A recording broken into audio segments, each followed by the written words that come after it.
Thank you very much. I'd like first to thank publicly Joe and Janet Neubauer for the leadership role that they have taken in promoting research in the U.S. and in Israel.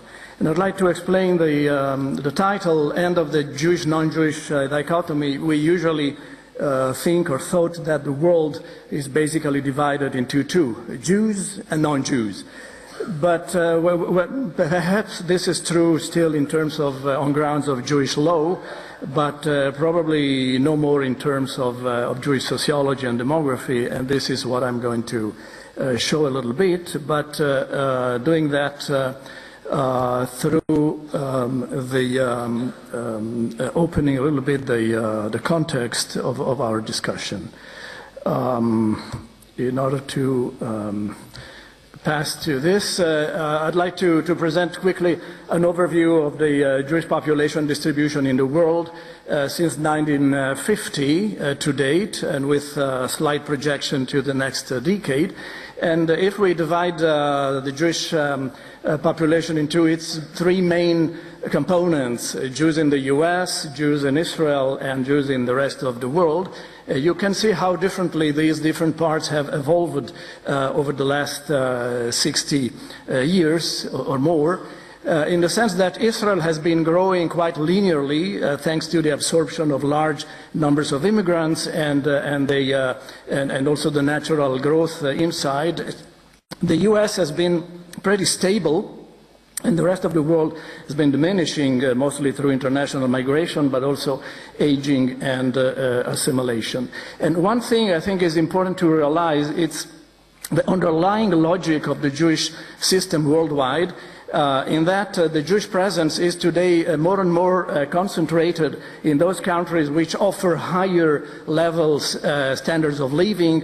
On the bottom scale you see a ranking of countries by the Index of Human Development, and on the left side the more developed countries, including of course the US, but also Israel, the blue dot up, and on the right side the less developed countries. And the proportion of Jews out of the total in society is very strikingly correlated with the standard of living, which also means that in the future we might not expect overwhelming international migration of Jews, because most of the Jews live today in countries that are fairly developed. And I think we should insist Israel is today one of those.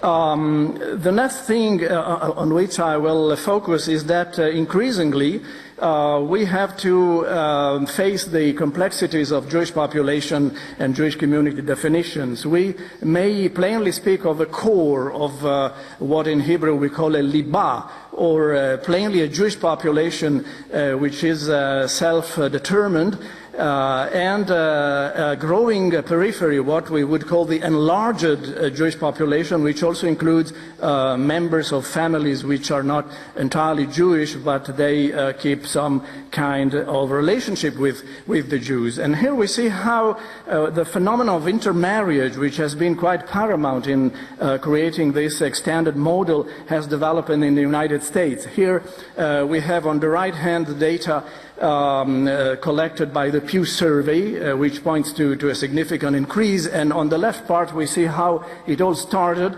when at the beginning of the 20th century the rate of intermarriage was about 1%, and then especially during the 1960s and 1970s there was a substantial growth which continued and has been growing even more since the 1990s, reaching what the Pew has documented at a rate of intermarriage of about 58%, which is quite substantial. Incidentally, it is interesting to see how the US fares vis-à-vis other Jewish communities in the world. You have more like in the former Soviet Union, or less like in France or neighboring Canada, or Mexico, which is perhaps the lowest on record these days. But this has created what we can describe as greater complexity in the whole pattern of Jewish identification in the US. And here comparing three surveys that preceded the Pew survey, we can see how in blue the proportion of the total American Jewry includes people who have two Jewish parents and for whom Judaism is their religion. In green, people who say, I have Jewish parents, but Judaism is not my religion, but I am Jewish nonetheless, as we have already heard, by ethnicity or by culture or by other avenues. And in red, the proportion of Jews by choice, those who were not Jewish in the origin, but they have joined Judaism through conversion or through other avenues. And we see how the internal dynamics of American Jewry has substantially changed over the 30 years that preceded the Pew Survey. In the Pew Survey, the pattern is perhaps even more complicated. We can settle on a basic core definition of about 5.7 million Jews who say Judaism one way or another, whether by religion or whether by some non-religious criterion, is my exclusive identity. But in a way which is not mutually exclusive, I can be Jewish and something else. I am partly Jewish, and this is thanks to the possibility to display this data, thanks to the kind collaboration of the Pew people in Washington. And we have about 1 million who are partly Jewish, and then people with Jewish background, which bring us to about 10.6 million extended individuals. And by the law of return, probably we would have more than 12 million eligibles to come on Aliyah if tomorrow they would like to do that simultaneously, and Mr. Sharansky is invited to think very seriously about that.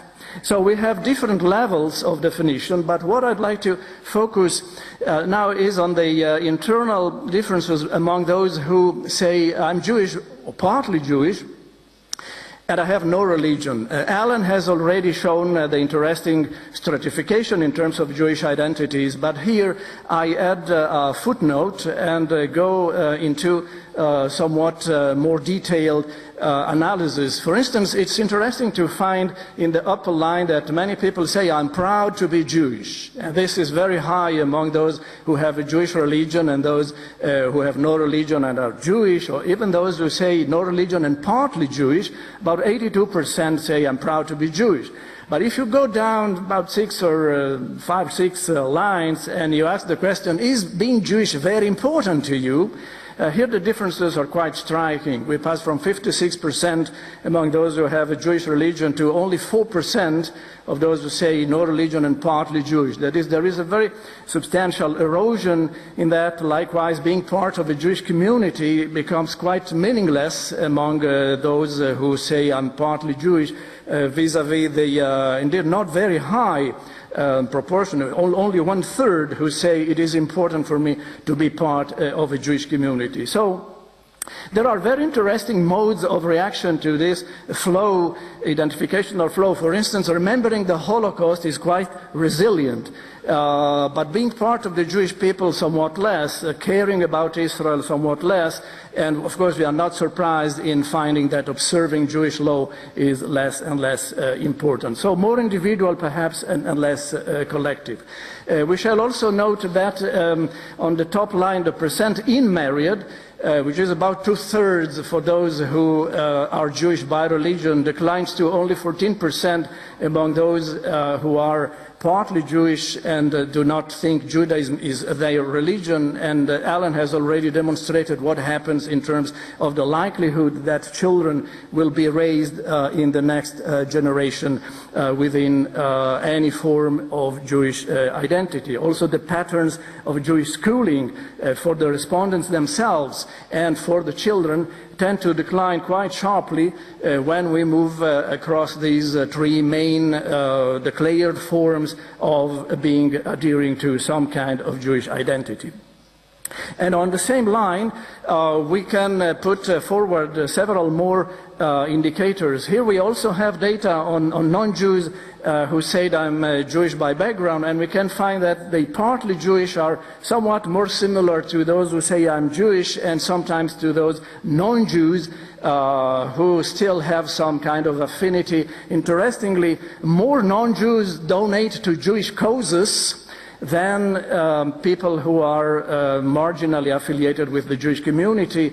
And also, interestingly, an indicator which is highly debated, having a Christmas tree in front of your door, is nearly the same among those who are partly Jewish and those who are non-Jews with some kind of Jewish background. All of this raises finally the question of the meaning of the different categories, and toward concluding, I present this scheme which says today, as I said, there is no more sharp distinction between one type and another. There is a fluid way of communication, moving in and moving out, and in fact circulating across the different options.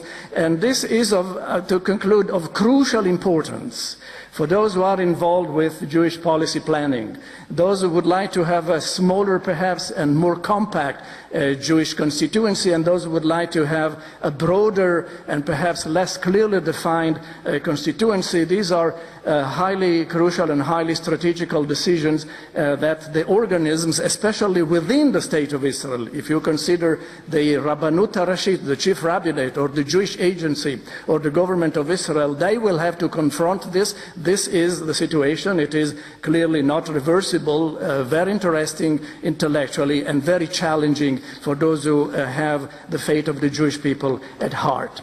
On this vein, I now pass the word to Cameron Brown, who is a researcher with the INSS, and will continue this presentation. Thank you.